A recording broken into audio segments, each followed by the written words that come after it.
Welcome back to Jedi Enclave. I'm Daniel. I'm Chris. And we are two lonely nerds just trying to find our way in the universe. And today, the universe got quite a bit larger.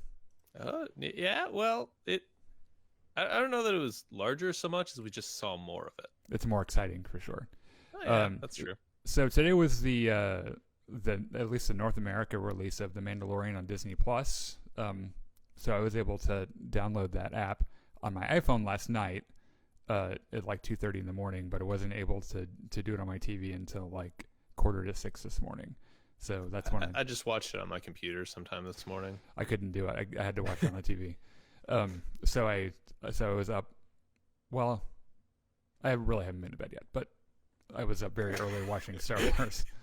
So well, let it never be said that you don't show a ton of enthusiasm for Star Wars. It's more of an obsession, really. But so what we're gonna do today, we're gonna talk about we're gonna recap the episode. We're gonna do kind of a review because we're film critics now, and we're gonna talk about the group of like some Easter eggs and other connections to other Star Wars things that we saw. So boilerplate spoiler warning: if you have not yet seen Episode 1 of The Mandalorian, probably don't watch this until you have. Yeah. Like if you're watching us live, you probably want to get out of here and just watch the archive after you've seen the episode. Right. Speaking of live, if you're watching this on YouTube, if you could give us a like and a comment and also subscribe to our YouTube channel. Also, if you're on Facebook and you're here and you're not a part of our Facebook page, you should go and like that as well. We'll be reminding people throughout, if we get any watchers here, to post your Mandalorian or Star Wars related questions or thoughts in the chat, and we will try to respond to them as well as we can. All right, well, let's get started here. So, like Chris said, spoiler warning. At the very least, you can't say you weren't warned, and I'll have zero sympathy if we accidentally spoil this for you. Last chance. 5, 4, 3, 2, 1. Okay, spoilers. Yeah, we're gonna save the big one until the end because obviously, yeah, that was a big one.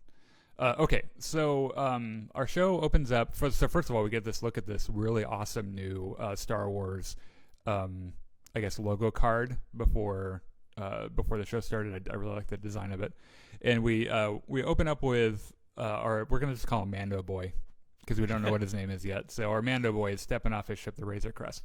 And it's, from what I remember, it was kind of an icy kind of a thing. And he's got a little tracker in his hand. So he's clearly on the job. He's clearly looking for someone. And the thing that I noticed right off the bat is this really, really cool score that Ludwig, I even wrote down his pronunciation. I think it's Göransson or Joransson. It's something like that. Yeah, I have it written down. It's, Ludwig Göransson. He's the guy that wrote the music for the Black Panther. Okay. Yeah, right. Also, since we're mentioning it, episode was directed by Dave Filoni and was written by Jon Favreau, and we're going to talk about those guys a little bit later. So the thing that I know... Actually, Daniel, this is one thing I wanted to talk to you about the most, because I know you're like the world's biggest John Williams fan. And, like, the music in this episode was good, but it was very not John Williams. Yeah, it was, in fact, it's the thing that I noticed first was that it sounds just like a Western, but it still sounds kind of Star Wars. Like there are some like spaghetti Western parts of that film score that I was like, that's really cool. A little bit, yeah. Yeah, and it's not at all John Williams, and I'm okay with that because it's good. Like, just because something isn't John Williams doesn't mean that it's not going to be, good. Yeah, I'm just saying it's really easy to associate John Williams and Star Wars in our minds, and when those things aren't perfectly aligned, it I don't know. No, that's true, and we're gonna have to start detaching ourselves from that a little bit because The Rise of Skywalker is not only John Williams' last Star Wars film; it's his last film score ever. Like he's not doing anymore; he's retiring. So we need to be prepared for that passing of the torch. And they've got some pretty good composers that I think would do a good job on that. Yeah, sure. So Mando Boy walks into a bar, but since it's Star Wars, we call it a cantina. Yeah, this sounds like the start of a joke. Yeah, 3 Mando boys walk into a bar. There's an alien that I discovered through my research is called a mithril, who's getting a little picked on by a couple of thugs, and they're talking about cutting his gills out.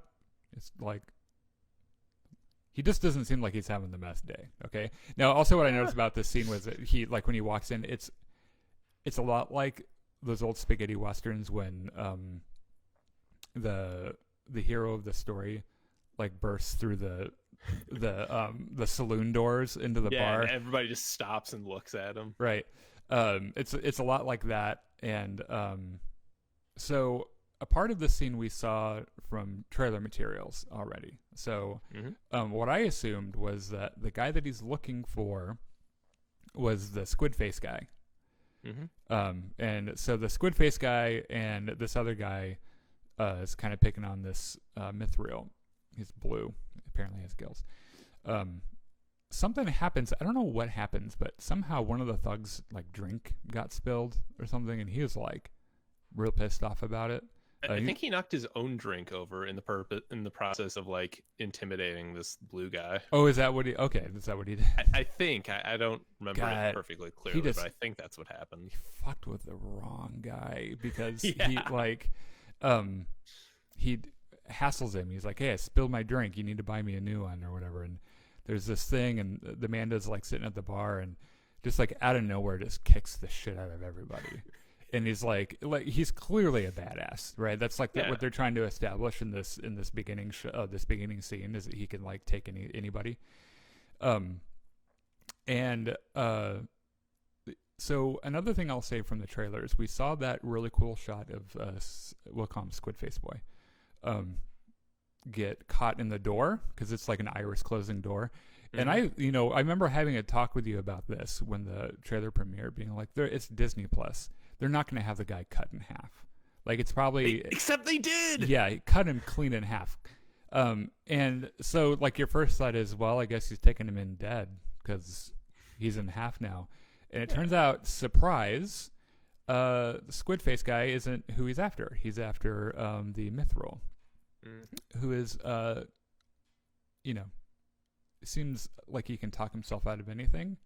Like he's kind of polite and everything, and he seems very surprised that there's a bounty out for him, and it doesn't really matter because Mando arrests him anyway. He's like, he tries to buy his way out, actually. Oh yeah, well, yeah, and I'm not sure. Maybe he does have money, but he certainly wants to project the fact that he does, and so he offers to pay him off, and the Mando's like, look, you can go in by yourself, like you can come with me willingly, or you can go in cold. Doesn't matter to me. And dead or alive. Yep. And there's, by the way, there's something so Red Dead Redemption about all of this too. But so the Mando gets him in cuffs or whatever, and they go outside, and there's one of those creatures from Star Wars: A New Hope. They're called Kubas. Yeah, that was like... Yeah, if you remember... really long trunk thing. Yeah, you might remember that a while ago, I had that thing from Star Wars as my ringtone on my phone. That thing is so annoying. But anyway, that's he walks up to him, and he needs a ride to his ship, and he like plays this little flute thing, which is kind of neat. And he calls a cab. Yeah, and the first cab comes up, and it's this like real sweet looking ride with a droid in it. The man is like, "Fuck off, I don't do droids." And so... he's like, okay, whatever, and he plays the flute again, and then like I think what is the Star Wars equivalent of like a 1980 Ford F-150 with like all the parts missing, like limps up with this old guy in it. I think a piece actually falls off that speeder while he's pulling up. Yep. And we'll get a chance to talk about the sound design a little bit later too, because that's also really cool.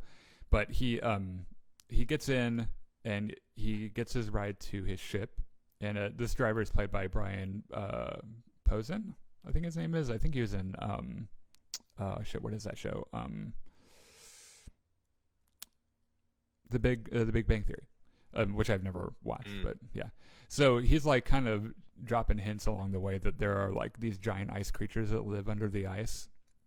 Yeah, it's like Dune. You have to walk without rhythm. Yeah. Which, you're thinking when you're watching it, you're like, yeah, okay, so we're going to see an ice creature.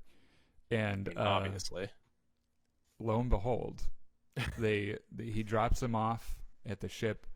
The Mando and Blue Boy gets off. And speeder drives off, yep. Immediately is eaten by an ice thing. Yep. And so the creature sees that there's more food right there. Yeah. So he starts making a beeline straight to the bounty. And he, like, of course, doesn't get onto the ship or anything, which would be like my. He's screaming and crapping his pants. Maybe he's gonna like trying to buy his way out of it. Yeah. Like you like squids or something? I'll buy you some squids. It looks like a walrus, by the way. It's like a walrus. Yeah. It's a. I It's definitely a cool got creature. that impression too. Yeah, remind me a little bit of Kevin Smith's Tusk, but anyway, that's neither here nor there. So the Mando grabs him, saves him, and grabs his, like, that tuning fork gun he's got that was first premiered in the holiday, so the Christmas celebration, Star Wars. That is more of a deep cut than I'm willing to concede. Like, I don't know that was intentional reference. I think they just put it on the gun because it looks cool. I think it. Well, I mean, I think it's as much of a reference as it is allowed to be. I don't think it's necessarily supposed to. Like, they're not going to talk about what happened to Boba Fett in the holiday thing, but it's kind of, it reminds you of it, And Okay, fine. And actually, what he does reminds you of it, because if you've seen the holiday special, he shoots a big beast with that thing, very much in the same way that he shoots the ice creature that's trying to eat him. He just kind of zaps him, and he leaves him alone. He damages. It kind of zapped him because it like the two spikes at the end aren't part of the gun; they're like a bayonet or something. Yeah, right. Well, they're I assume to conduct electricity or some kind of so it doesn't shoot like projectiles. Or maybe it does. Maybe that's just like the shock. I don't know. We'll probably learn more about that later. So they get out of that. Somehow they take off. And somewhere in there, I think I heard, that sound the Millennium Falcon makes when it tries to jump to hyperspace, but it can't. Yes. That's they put that sound in there because they're trying to like take off, and the ice creature's like clamped onto the landing gear, and that's when he zaps it. And it's when they try to take off, it kind of makes that sound, which I thought was really cool. So they start their ride to wherever they're going, and you can tell that this bounty that he has can't sit in a quiet room anywhere in the universe. Like he's got to be talking about something, and it seems like he's got a pretty good idea that he can maybe get out of this predicament that he's in. Look, Daniel, some people are just extroverts. That's true. I don't understand them. But here I am doing a live show about Star Wars. So he finally gets up the courage and tells him he needs to use the vac tube, which Space bathroom. I've never known what Star Wars toilets are called, and I didn't know I needed to know that, but now we know they're called vac tubes. Yeah. And so he, the Mando doesn't even like answer. Doesn't even look at him, just sits there piloting. Yeah, doesn't say a word. So he's like, okay, I guess that's okay for me to go. So he goes down below and finds what looks like a regular toilet, honestly. And he kind of yells up to him, and he says, hey, this might take a little bit longer because I'm molting. And that's disgusting because I don't even want to know. Thanks for the info, dude. Yeah, and he keeps calling it like an evacuation instead of going to the bathroom. It's like, stop. Don't talk about evacuating your palace, please.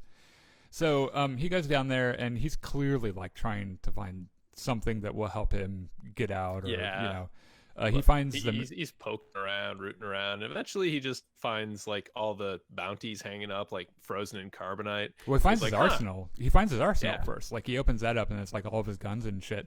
And then what I thought was really funny is he immediately closes it because he's like, this guy could probably kick my ass. So let's see if I can find a sneaky way out. Why would you not just grab a gun, go back up there, and shoot the Mandalorian? I wouldn't. Even if he was unarmed. I would not do that, especially after I saw what he did at that bar earlier. So you're right. That's fair, yeah. Yeah, he kind of starts walking through. He sees those carbonite blocks, and I saw a Rhodian in one, and I couldn't remember what the other two species were. But the Mando like pulls this like Batman Begins thing and like shows up right behind him, and he's like, "I'm here."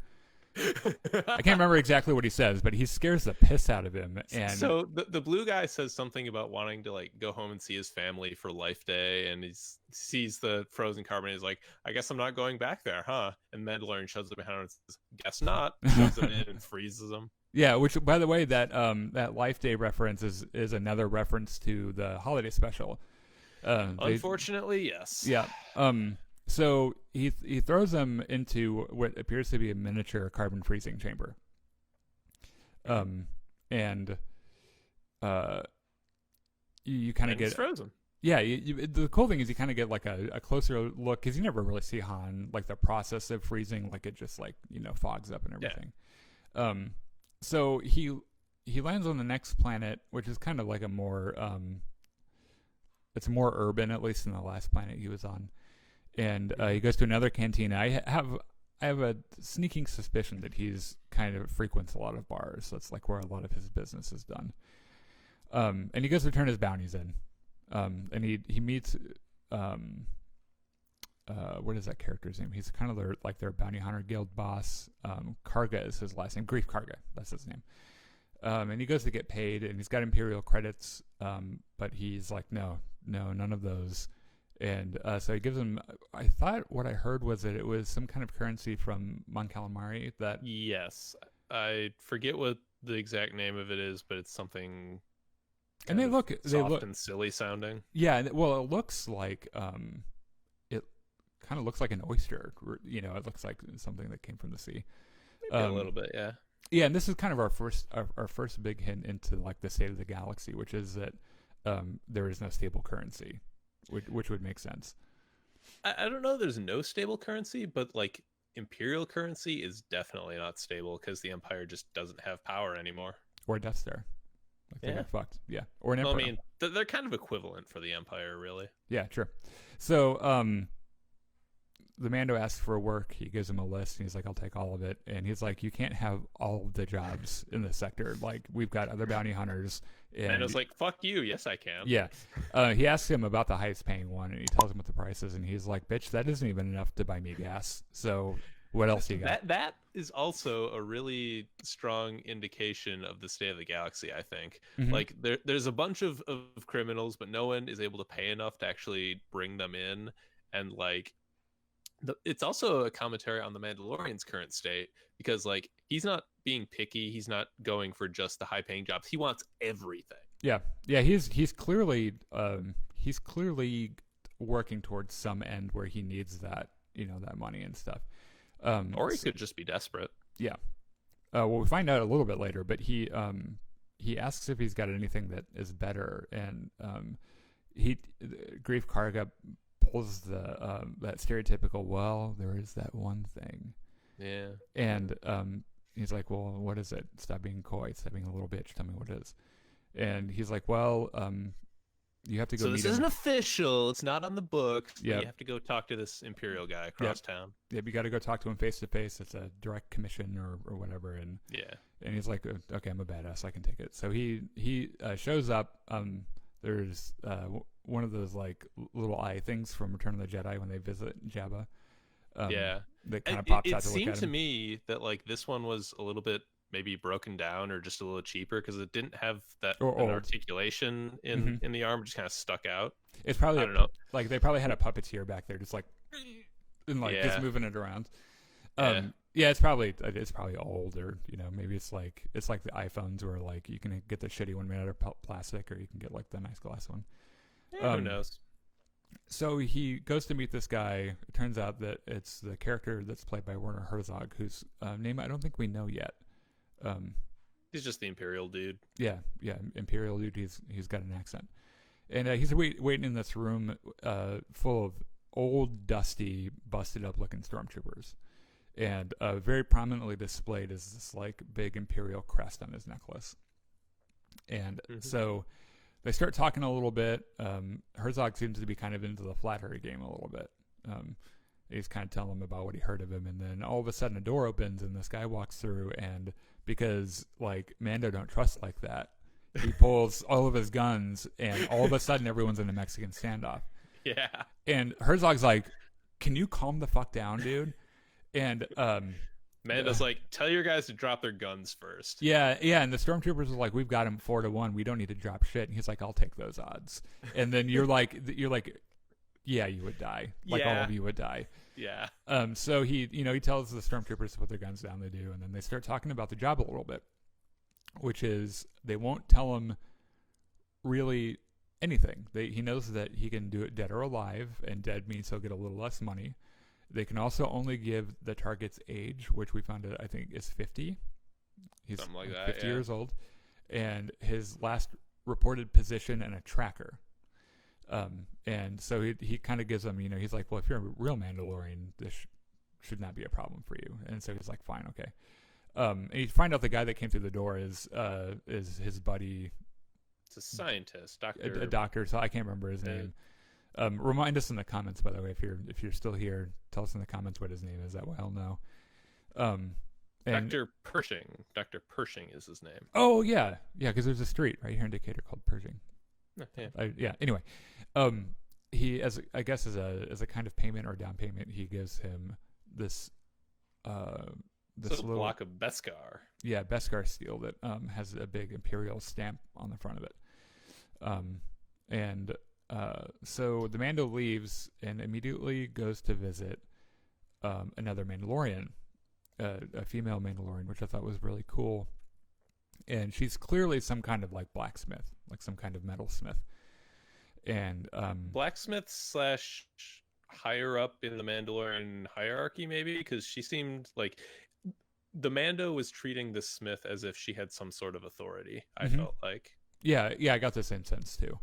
He gives her the block of metal, and she says some stuff about it and says that it had been taken after the Great Purge, which I know a lot of people, like their first reaction to that was like he's referring to Order 66.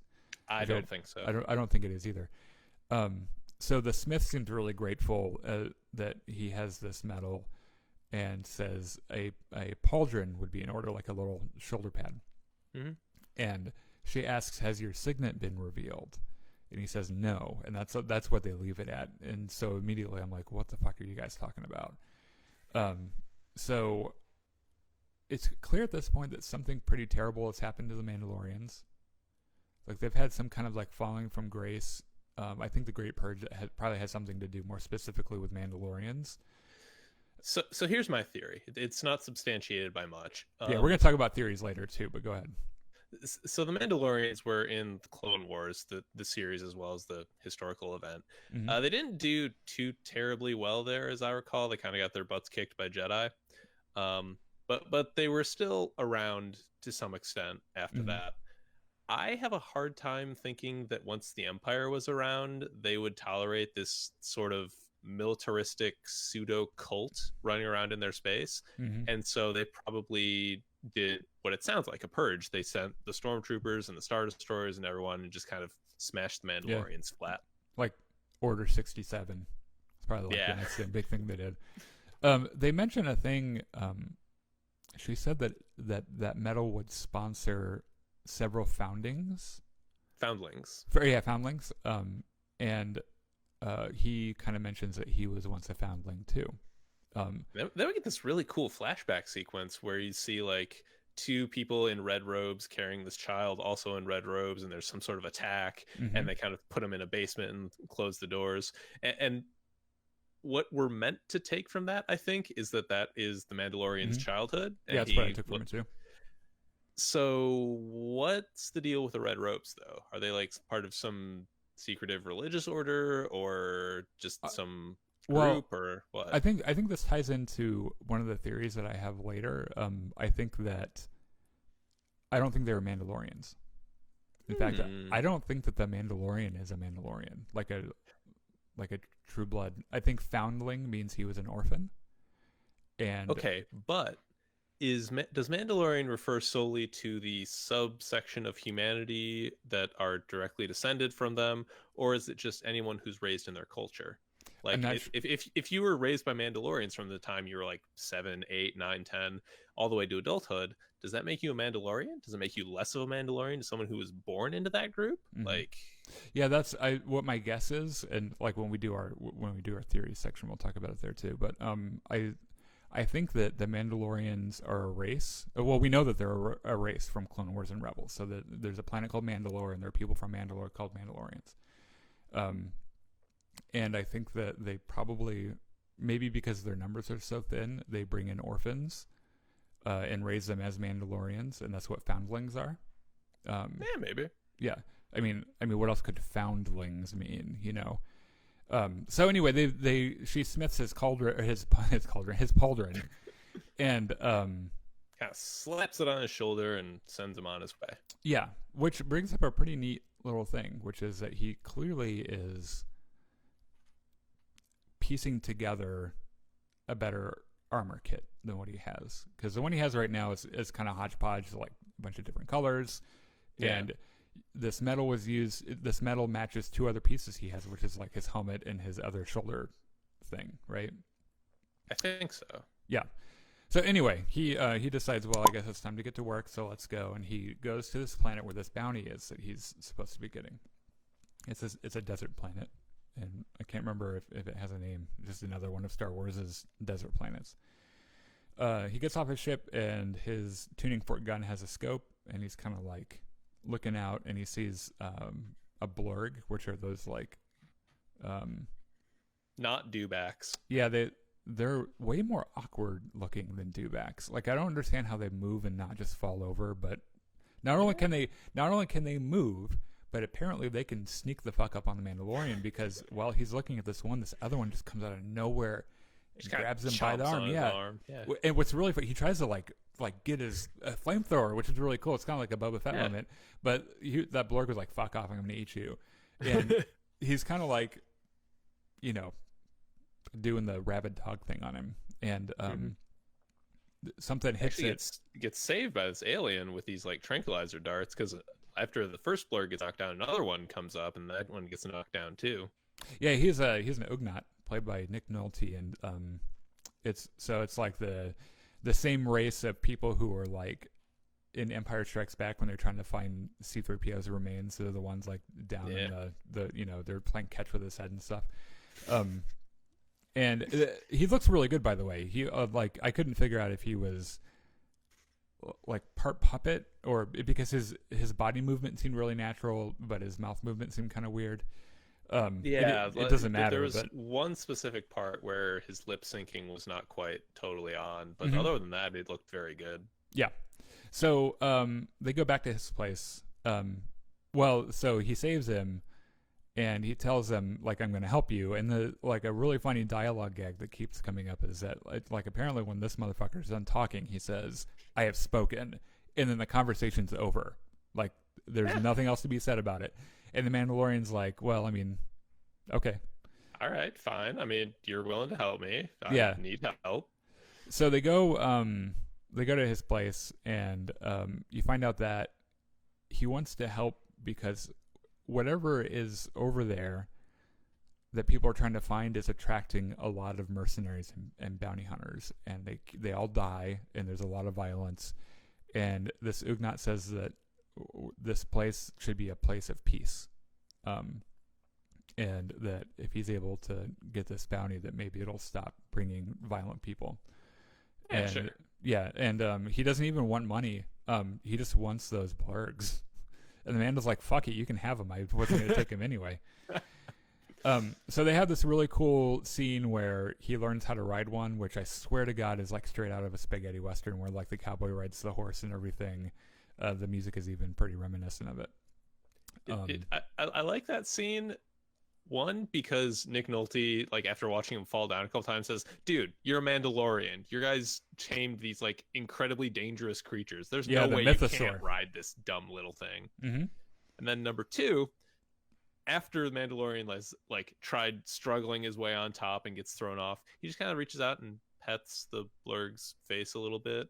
And then he climbs up and rides, no problem. Yeah, it's like, why didn't you try that the first time? Yeah, obviously. Just be calm and don't freak out. So yeah, he learns how to ride it, because the reason he gives him is that there's no way to get to where they're going without riding blurgs. Yeah, they don't have speeders on this planet, apparently. Right, yeah. It doesn't matter. They need to ride the blurgs. So he takes him out there, he guides him, and he gets to I guess like the compound where this bounty is that he's trying to get. And he's like trying to come up with a plan on how to do this, and he sees an IG bounty droid who just like walking right the fuck up to the door. And the man is like, oh my God. Oh God, droids. He just shoots everyone. He just pulls his two guns. he's got no chill about it, and he clearly doesn't care if he accidentally shoots the bounty. He's like, whatever, I'll bring it in dead. I'm a droid. I don't even fucking care. Yeah, sure. And he just like starts blasting the whole place up, and he gets pretty like after a second he kind of gets overwhelmed, and like the Mandalorian calls out to him, and he's like, you're gonna get your ass whooped. Like we should think about this. And the droid's like, hey, I got here first. This is my bounty, so fuck off. And the man was like, well, I mean, how about I help you and we split it? And the IG droid's like, okay, whatever. And so they're trying to come up with a plan, and then more people are just like pouring out of this compound, and they get pinned. And there's this really funny gag throughout where the IG droid's like, okay, I'm gonna self-destruct. This is too hard. And he does like 3 times. The man was like, could you stop trying to blow yourself up? Like, Jesus fucking Christ. Can you maybe chill? Yeah. And he just doesn't care. He's like, whatever. And it's got this like little grenade thing that looks like, or it was like a thermal detonator. Thermal detonator, yeah. Which I think that's going to be a thing that shows up a little later in the show. So this cannon on what I think is like a hover sled shows up to like kill everyone, and them, I guess. And the man was like, bitch, I learned how to ride a blurg today. I can do anything. And he is able to use his grappling hook and some like cool shit, and he kills the guy that's on this cannon, and he starts riding it and just like blasts everyone, like kills everybody, and it's kick ass. And it's like the coolest part of that scene is that like his grappling hook pulls the guy off and makes the sled kind of like spin, so he just jumps on it and just keeps riding the spin and guns everyone down. Yep, just in circles, just a circle of death, kills everyone. It's a really cool kinetic action scene. Yeah, it's the kind of action that I was looking for in this kind of show. So everyone's dead. They go inside where the tracker says the bounty is, and it leads them to a small pod, and they open it up, and I shit you not, it is seemingly an infant that is the same species as Yoda. Gasp! Surprise! There is nothing we could have done to predict something like this. No, not really. I was sitting there like, what? It was the most, because it's just so surprising, because we don't know anything about Yoda anyway. I think we learned more about Yoda just in that scene, and his name was never mentioned, and he doesn't come up or anything. You find out that he and apparently Yaddle weren't the only ones of his species, and apparently this thing was born at 50 years old. Like they make a comment about it. He's like, "Is this thing's fucking 50 years old?" And he's like, "Well, I mean, not everything ages the same way." I mean, it's like Dungeons and Dragons, where like humans started venturing when they're like 16 or 18. Elves wait until they're like 200, but they're somehow the same relative maturity level. Right. So he's been around for what I assume is like 50 like standard years, but and maybe they still a little baby, like mentally still a baby. Right. So they clearly age very slowly. And so they have this, like, he and the IG droid are like, the IG droid's like, well, too bad we have to kill it, and like puts his gun up, and the man is like, what? Like, we get more money if we bring it in alive. And he's like, no, I was ordered to kill it, so bye, baby. And he like puts his gun up, and then there's a blaster flash, and then it pans over, and the Mando has shot the IG droid right in the head, and he falls over, and the Mando's like, I wanted a baby, so here's a little gremlin baby. And he kind of like reaches out and touches it, and that's how the episode ends. They touch fingers. Yeah. It's very cute. It is. I can't tell you how much, just that revelation, because, there were rumors about there being some kind of revelation in the show that would be a huge deal. And that I can't remember if someone said it was going to connect to Rise of Skywalker somehow. I don't know. So first, I want to give you my review thoughts on this episode, and then I want you to give me yours. And I'm sure there are thoughts that won't be that much different, but I was stunned by how good this episode was. I thought it was amazing. It was visually stunning. The thing that I noticed was that there wasn't a lot of dialogue, but when there was, it was good. it's got the Star Wars look. I heard a couple people say that it kind of looked like a Star Wars fan film, and I think that's more. I think that's more of a compliment to Star Wars fan films than it is a disservice to the show, because like I've seen some recent fan films that look really amazing. So I, you know, the show's gonna have some fan service in it. It doesn't mean that it's. I mean, it's fucking Dave Filoni and Jon Favreau. They don't make fan films. They make Star Wars now. That's their job, right? Yeah. So the story is really interesting. The twist at the end, like I've got to watch the next one because I got to know what it is. You know, I mentioned the sound design a little bit earlier, and that's has as much to do with Star Wars. Like it makes it as much Star Wars as it does. You know, the visuals and the like the fan service and stuff. And the score, we talked a little bit about the score by Ludwig Göransson. I'll probably never learn how to say that name right. I really enjoyed the film score. It sounded really cool. It sounded really westerny to me in a lot of parts, but it still sounded contemporary and sounded like it belonged in the Star Wars universe, but still being different from, like for example, if you had Gordy Hobb write it, there would be parts of it where you could not distinguish the difference between his stuff and John Williams' stuff because he understands that harmonic language and that compositional style so well that he writes in it so well. It wasn't that. I don't think he was even trying to do that. I think that. Sorry to cut in. My absolute favorite part, my favorite cue in the score of this episode was the sequence when they're like right after the Mandalorian learns how to ride the blurg and they're riding across the desert. Yeah, that's mine really too. Cool brass melody, and there's like strings coming up, and it took me a second to realize there's actually an electric guitar going on underneath all that. Yeah, he's got actually. There's good sound. There's sound design within the film score that's really cool, and there are parts of it that sounds like you could hear it in Red Dead Redemption 2, and it would make sense. Well, I mean, they're all building on the greater idea of these Western films, right? Yeah. So overall, I thought it was amazing. I think this is a huge win for Lucasfilm and Disney, and I think this might even calm down some of the more, shall we say, prickly Star Wars fans that might not until we see some Jedi or a main character. Well, I don't think.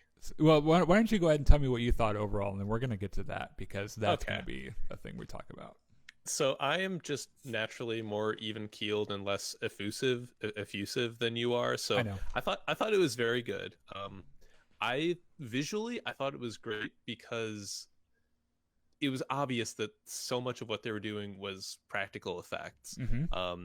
So as an example, when the Mandalorian first gets his new pauldron, it's all shiny and new. Flash forward a few scenes when he's falling off the blurg. He's hitting the dirt all the time, and all of a sudden his pauldron is like this dirty and covered in dust and stuff. Yeah, it's good continuity.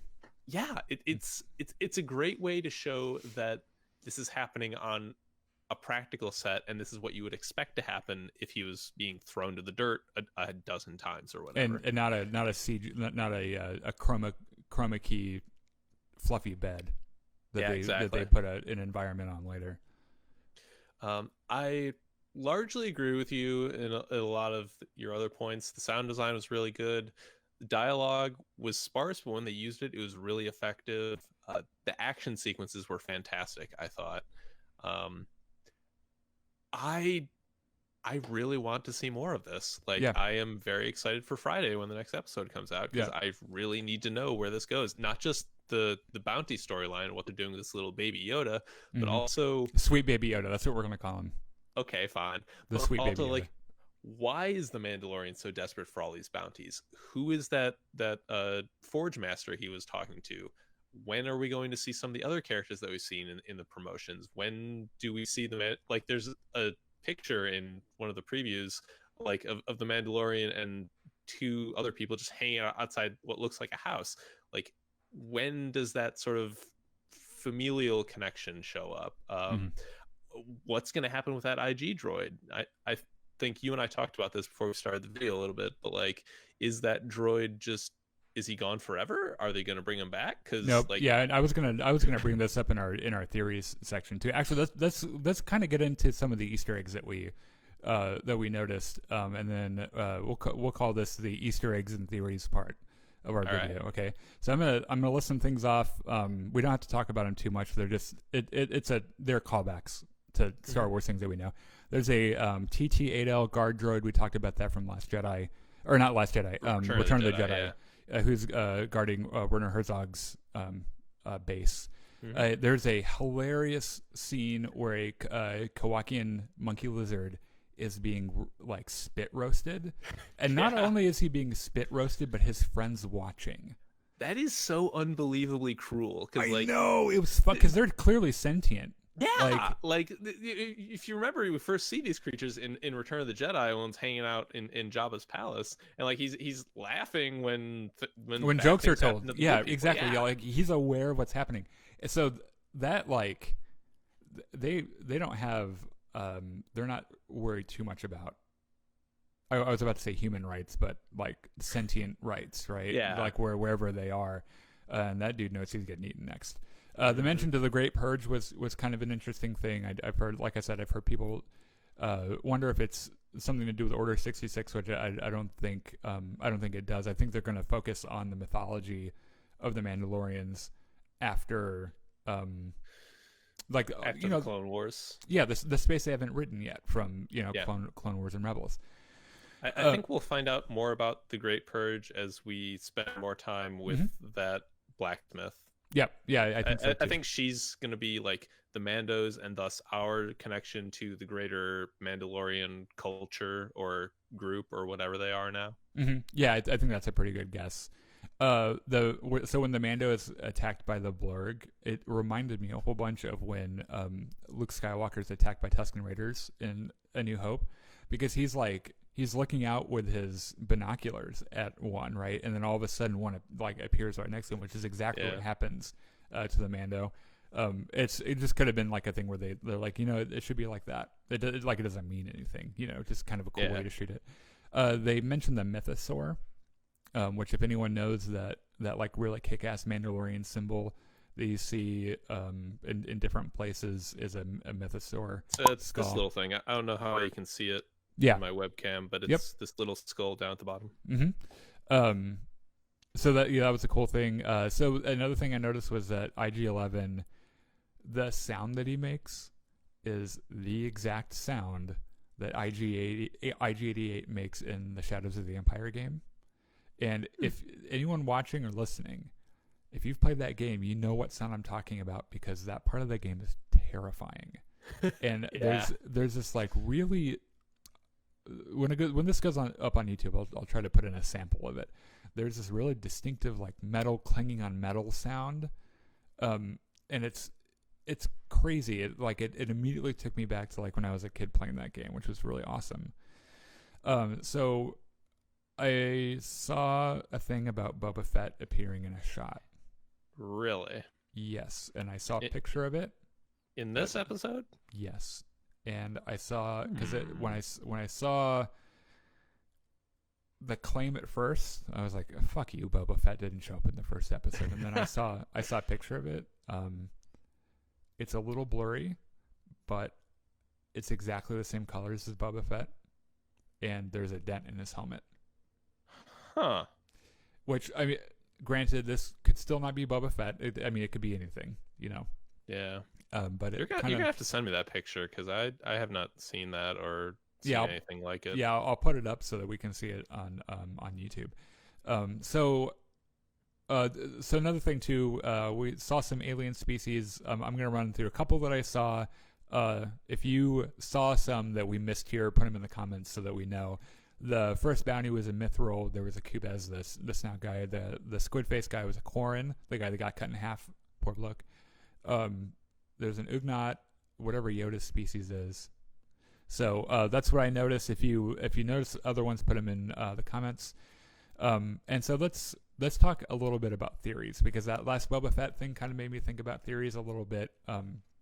So I'm gonna run through a couple of mine, and then you can run through a couple of yours. All right. So the video that we just did, which you should check out, by the way, it's on our channel. If you haven't subbed by now, you should. I was talking about the chances of seeing a lightsaber in the show, and we even joked about Luke Skywalker, like a younger Luke Skywalker showing up. And so, but when we made that video before we saw the episode, I said that the chances were very small. And I think that the chances now are significantly more, because there is no way that sweet baby Yoda isn't connected to some force sensitive thing. You don't you don't bring that species into your episode, and you don't have Dave Filoni involved in the project if you're not going to get into some force themed storytelling. That's what Dave Filoni does. Like, that's the coolest thing about Clone Wars and Rebels. The dude knows, he's the Lucasfilm authority on the Force, right? And all of his stories that he writes are that have something to do with the mythology or the lore of the Force. And I don't think that you bring in that species and not talk about Jedi or something. And this is the other thing too, is that Lucasfilm needs to return to the reason that a lot of people were crazy about Star Wars in the first place. I appreciate that they're making stories that are that aren't centered around the Jedi or lightsabers, but that's why I watch Star Wars. Like that's what caught my attention as a kid, and they need to return to that spot in their storytelling. I think Disney realizes that. I think Lucas realizes that people watch Star Wars for the Force. I think there was always a pretty good chance we were going to get some sort of Force connection in the Mandalorian. I maybe didn't expect it to happen in the very first episode, to have like the start of whatever that plot line is happen so early. Yeah, but I definitely think that they were always going to put some sort of Force/Jedi connection in this show. Yeah. It's I'm certainly more convinced now than I was. IG-11 is going to be back. You don't cast Taika Waititi in a throwaway role that dies in the first episode. The dude's not only a brilliant director, he's a brilliant actor, and I would try to have him in my show as much as possible. I think that either The Mandalorian keeps him and reprograms him, or probably more likely, it turns out he wasn't mortally damaged and he wakes up and he's like after The Mandalorian. Because I mean, there's got to be some kind of rule against stealing bounties, because they're a part of a guild and everything. They're like, there has to be some kind of regulation about that. Yeah. So I think that that's probably one of the story beats is this IG droid chasing after him, trying to get the baby back or whatever. I held up this book before. It's called the Bounty Hunter Code. In universe, it's supposed to be like this briefing manual for members of the Bounty Hunters Guild. Yep. I'm not completely certain if it's canon or not. The publication date is like 2013, 2014. That would put it like right in the gray area. Yeah. I don't know. I'll check into that. I definitely know the book. Yeah. But there's a sequence in here where they talk about like rules for bounty hunters, and like the rules that are relevant here: never deny aid to a guild member, don't poach in another hunter's territory, and submit any disputes between hunters to the guild for arbitration. So if IG-11 really did believe that he was the first one on that bounty, then the Mandalorian should have backed off for the don't poach in someone else's territory.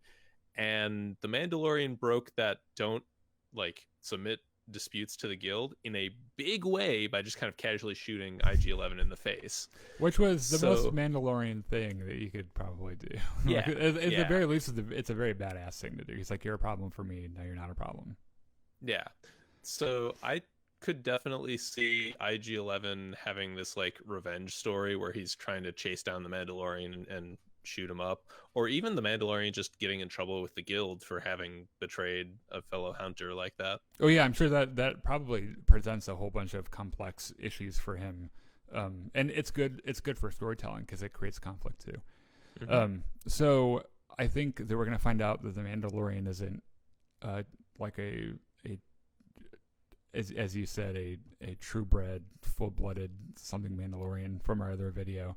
I think foundling means that he was an orphan that the Mandalorians took in. And I think that if we grant the premise that Boba Fett is in that shot, if that's actually Boba Fett, which means he's somehow escaped the Sarlacc, by the way. I think it's safe to assume that maybe he is too, which I think would be kind of a neat thing to find out, because you know that Jango is not a real Mandalorian. He's a poser, you know. So I think that Dr. Pershing wants to do Force-related experiments on Sweet Baby Yoda. I think that's why they wanted him in the first place. That's why the doctor specifies that he wanted him alive, while Werner Herzog was like, we'll take him dead too. We don't care if it's a dead baby. Well, the thing is, like, I could see...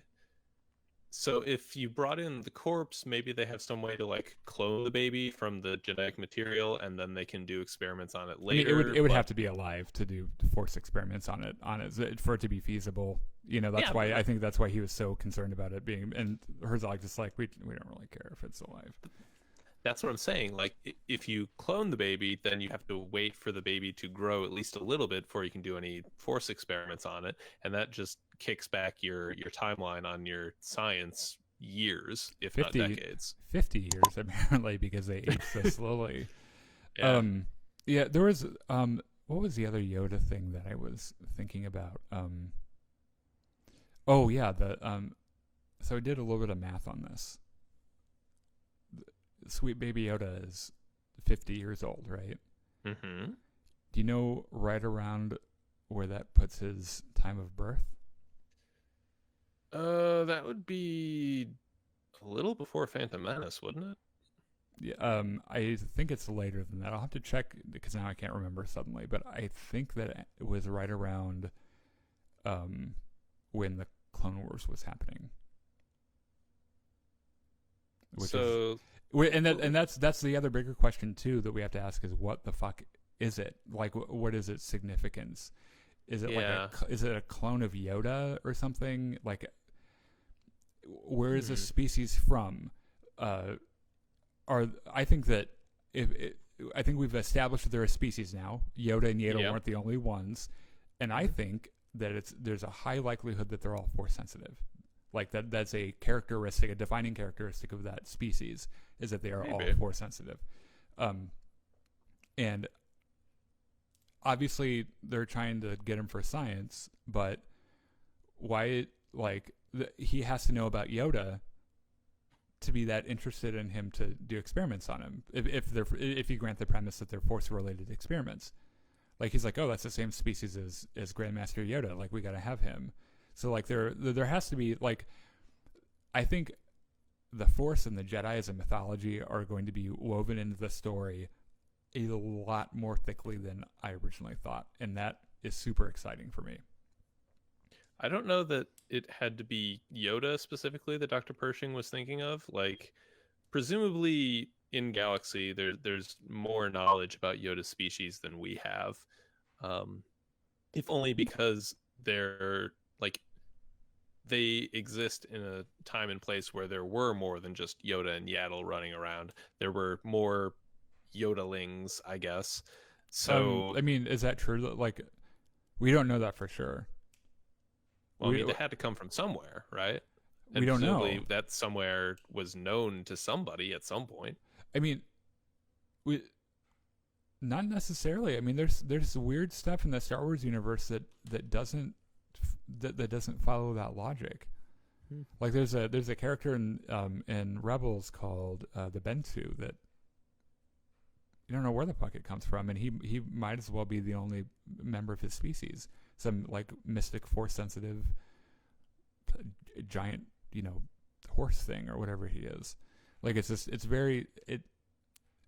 really weird. I'm glad they're getting into it because like we know nothing about it. And we know famously that George Lucas was very against developing Yoda as a character because he would there was something cool about how much like mystery surrounds him and the fact that he's a beloved character in the universe, and they didn't want to fuck it up.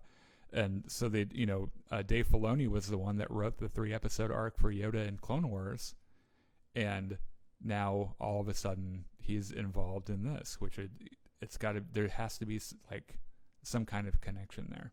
That is interesting, actually, that Dave Filoni has so much involvement with giving Yoda backstory now. I'm telling you, man, Dave Filoni is the guy that has developed a lot of what we know about the Force and a lot of what we know about the Jedi in a canon sense. I wonder if he's going to get that trilogy that Benioff and Weiss lost all of a sudden. I would have given it to him in the first place. Fuck Benioff and Weiss. Like seriously, Dave Filoni, he writes incredible stories. Like, he should be the head of the story group at Lucas. Like, he should be the one guarding the flame of the story. Like, like, if you watch him and talk, or if you he's so passionate about Star Wars, and he's so knowledgeable about it, and like, he's like us. Yeah. Like, he would do something like, if he didn't have the job he had, he'd probably be doing something like what we're doing. He'd be talking to people about Star Wars. It's just kind of like one of his big passions. Which, by the way, if anyone from the Lucas Story Group ever sees this, I totally would work for you. Yeah. And do Star Wars. Send me an email. I'll come to work at Lucas. Yeah. Shit. Probably would do it for free. Anyway, and then the last thing I have here is that it looks like the Mandalorians have had a falling from grace. Like, something really bad happened to them, and the Mandalorian seems motivated to right things that were wrong, and or at least try to build try to build something up. So anyway, you got any theories? Not so much a theory as just a general statement that Beskar, the Mandalorian armor, is really, really important to Mandalorians, and not just because it's like incredibly protective stuff. Like, there's a shot in one of the trailers where the Mandalorian gets shot with a blaster and just bounces off. I believe in canon that Beskar is also resistant to lightsabers. It's one of very few materials that are. So, and not only that, but Werner Herzog offered to pay the Mandalorian in like a large quantity of Beskar. Yep. It wasn't just the little block that he gave him as a down payment. Like, I missed the exact word, but it was implied that there was a ton of it, a shit ton. Yeah. Which is weird to me that the Mandalorian would then offer to split it with IG-11 unless he was always planning to betray him to keep it. I think so too, because there's no way that IG-11 knew what his payment was, because he wasn't giving the IG droid, the same thing. I wonder, were they working for different people? Did more than one group want this sweet baby Yoda? I would believe it, because they seem to have conflicting orders, because IG-11's directive was to kill it.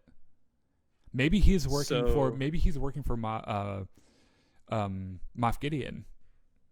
Giancarlo Esposito. Yeah, like, maybe he somehow knows about sweet baby Yoda and wants him dead, or some other faction or something. Yes. So I guess here's the theory. The other side, whoever else wants this little baby Yoda out of the picture, is going to come after the Mandalorian sometime before he can deliver the baby, or maybe he's not going to deliver the baby at all now that he knows it's a baby. I don't think I think it's kind of a trope with Westerns a little bit, or older stories of the rough, redeemable anti-hero and a child, like. But like, we've heard those stories before, and they're pretty good stories, and it could be something like that. And we also don't know the level of this baby's intelligence, or its ability to communicate, or how much it knows. Like, it could be like a 50-year-old man's brain in a baby's body, and it, like, God, that would be tortuous. It would be kind of like creepy, but it's. We just don't know enough about it. You said it was the next one's on Friday, like this Friday, like in a couple of days. Friday. Yep, this Friday. Oh my God, this is such a great time to be alive and a Star Wars fan, because we've got so much stuff coming. Like, we got Mandalorian coming up on Friday. Friday's the 15th, right? I believe so. Yeah. Yeah, that's the day that Jedi Fallen Order is coming out. Mm-hmm. And we're going to be live streaming that on the page. So if you're watching this after the fact. We're going to be live streaming Jedi Fallen Order pretty much all day, And we'll be doing more Mandalorian stuff when it comes Oh, out. sorry. One last theory. Kind of connection to the last thing we were talking about. Mm-hmm. We know the Mandalorian was a foundling, so maybe he feels some kinship with sweet baby Yoda, who is also kind of quote unquote a foundling in that he found it and there's no parents around. Oh my God, Mandalorian, sweet baby Yoda, Jedi. Mandalorian dad. Yeah, yeah. I think that's got to be one of his, like, one of the main reasons he decided to save it. Because other than just more money, more Beskar. Yeah, I mean, I don't know. It didn't seem like the touch at the end implies to me something more than just a financial or a material gain for the Mandalorian. One more question: who has the little baby imprisoned on this little plant in the middle of nowhere, and why are they keeping him there? Well, I think more importantly, who did he originally belong to? Because they clearly stole him, right? Like, I kind of got the fact that, or I kind of got the feeling that they had stolen him or her. You'd think, yeah. Yeah, we don't really know. Anyway, we've been going for about an hour here, so we're gonna, of course, have more Mandalorian stuff for you guys later. Probably on Friday. Yeah, on Friday, probably as soon as we can. So kind of watch this space for more Star Wars stuff. If you're here for the first time, you don't know who we are. We're just mega Star Wars nerds who like to talk about Star Wars. We're a bit intellectual, so we talk a lot and we know a lot. We're both professional musicians, so like we have more than just a fan connection to Star Wars. Because I became a professional musician because Star Wars, like the music of John Williams, enchanted me. So anyway, we're just we're nerds. We like to talk about Star Wars. So if you're swinging by for the first time and you're watching this on Facebook, like our page, let us know how you found us, say something to us. We both reply pretty quick. If you're on YouTube, even better, please, if you would, subscribe to our channel, like our videos, share them with all your friends, and comment on them, because we'll talk to you there too. Like, we just like talking about Star Wars. So anyway, thanks so much for coming by, guys. We love you guys a lot, and always remember, the ability to speak does not make you intelligent. Now get out of here.